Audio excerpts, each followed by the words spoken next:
Did you know that you can turn cucumbers into a super probiotic pickle with lactofermentation?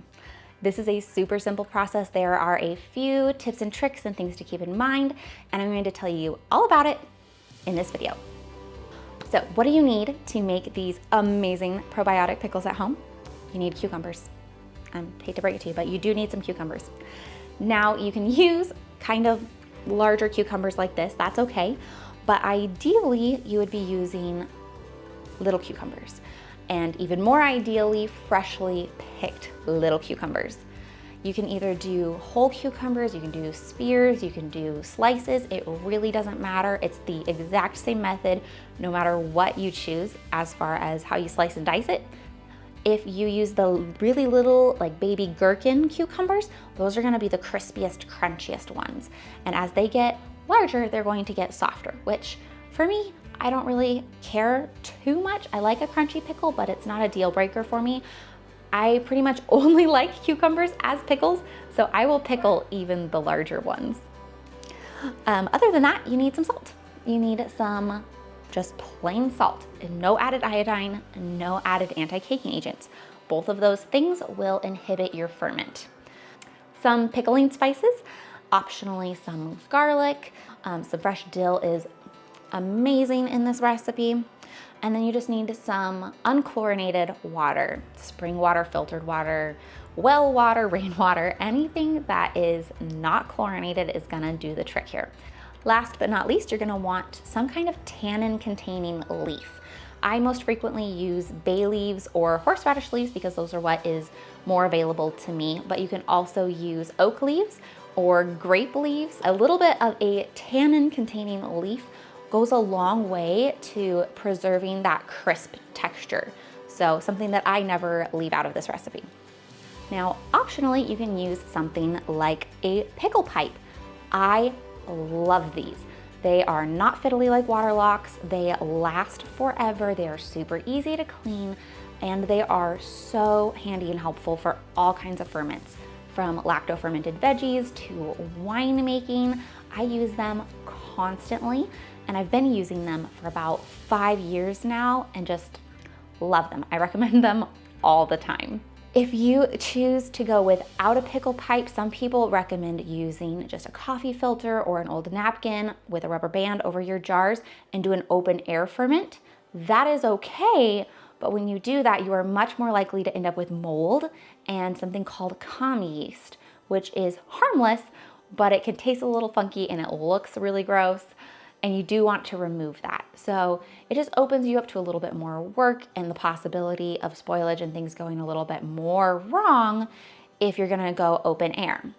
My second best option, if you aren't gonna use a pickle pipe like this, is to use just a regular solid lid. The caveat with this is if you're using a airtight lid, you're going to have to put in a little bit more manual labor. You're going to have to burp your jar once or twice a day to manually release those gases. Otherwise, you can end up with a full-on explosion. From personal experience, I tell you, you do not want to deal with a fermentation explosion. It is sticky, it is stinky, it is messy, it is on the ceiling. Don't forget to burp your jars if you go with that method. And that's it, that is all you need. So let me show you how to get this assembled. You can do this in any size jar you want. Half a pint, a quart, a gallon, half gallon, whatever works. I'm using a half gallon, wide mouth. It's compatible with my favorite mason tops, of course. The only thing to keep in mind is it should be clean, which I'm looking at this jar and it's not actually really. Let's see. Okay, I'm back.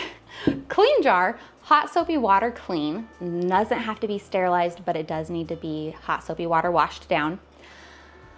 And then you're just gonna whip up a brine. So the basic fermenting brine is 2 tablespoons of salt per quart of water. So I'm just gonna take my Celtic sea salt here. We're gonna do 2 tablespoons. Now, when I'm using a thick rock salt like this, I do kind of gently round my tablespoons, whereas if I'm using a fine grind, I make sure they're level. And then I'm just gonna fill this up with water. and you could patiently stir it, or I usually shake it. And if you start at the beginning and shake it a little bit and then come back and do it a few more times, that salt should be dissolved by the time you need it. So get your brine started, then get your pickles in the jar. So if you're doing whole pickles, you just need to rinse them off and remove the blossom end. The blossom end contains an enzyme that can really start to make your pickles go smooshy even while they're fermenting. So no matter what, if you're doing whole slices, spears, always remove that blossom end. And then just get them tightly packed into your jar with a little bit of whatever spices you're gonna be using. And for a half a gallon, I usually add 4 leaves, 4 bay leaves, or 1 big horseradish leaf. Grape leaves are fairly large, so you probably only need like 1 grape leaf or 1 oak leaf or 1 horseradish leaf, but I usually use about 3 or 4 bay leaves per half gallon jar. So I'm just gonna get the blossom end off first slice, and I'll set that aside in the compost pile. And then the rest of this, we'll just slice it up and get it packed in the jar.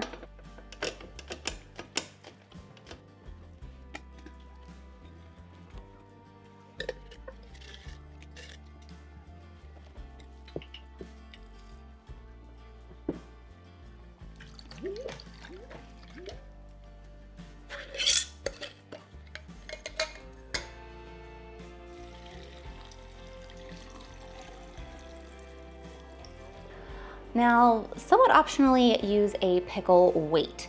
I love using a pickle weight because it helps keep everything under the brine, which really prevents any kind of mold issues from happening. So for me, this is a must, but some people don't use one, and that's okay too. Another option, if you don't want to go with like a whole kit that comes with pickle weights, is to use something like a sterilized rock. If you find a flat-ish rock that's about the right size to go into a crock or a jar, you can absolutely just sterilize a rock from outside and use that as a pickle weight as well. These are really handy because they have easy like finger holds, so you can get them in and out really easy. For me, again, with the amount of fermenting that I do, this was a good investment for me. Put the pickle weight right on top there, and then, right over here, the pickle pipe goes on top. And this sits out at room temperature around 60 to 75 degrees for 1 to 2 weeks. These are going to bubble. They're gonna get all nice and bubbly, kind of a little bit of foam on top is totally normal. And your cucumbers are gonna go from this bright springy green into a more olive green. All of that is totally to be expected. If you do end up with a little bit of mold on the top, just use a spoon to scrape it off and throw it away. Also, if you end up with that white filmy con yeast, you can really easily flush it out. Stick your jar in your kitchen sink or in a pie dish or something and make up a fresh jar of brine, or use that leftover out of your fridge. Just pour some new brine in and it will kind of flush and overflow that yeast out. You can dump off a little if you have a little bit extra, put the lid back on, let it keep fermenting. So don't panic. Things can happen to your ferments and they're still totally salvageable. If for some reason your ferment smells like death and it smells yucky and things are like black and slimy, those would be indications that you should not eat it. Go ahead and toss that out. Don't even feed it to your chickens if it smells like death. Just scrap it. I have never had that happen, but I have seen it happen. So just know that it is a possibility. Use your senses, and if it seems absolutely repugnant, don't eat it. 99% of the time your ferments are gonna be a-okay. They are pretty sturdy and adaptable and salvageable. After they get to the flavor and texture that you like, sometime in that 1 to 2 week range, go ahead and move them into cold storage. Now this can either be a refrigerator or a root cellar, somewhere under 60 degrees.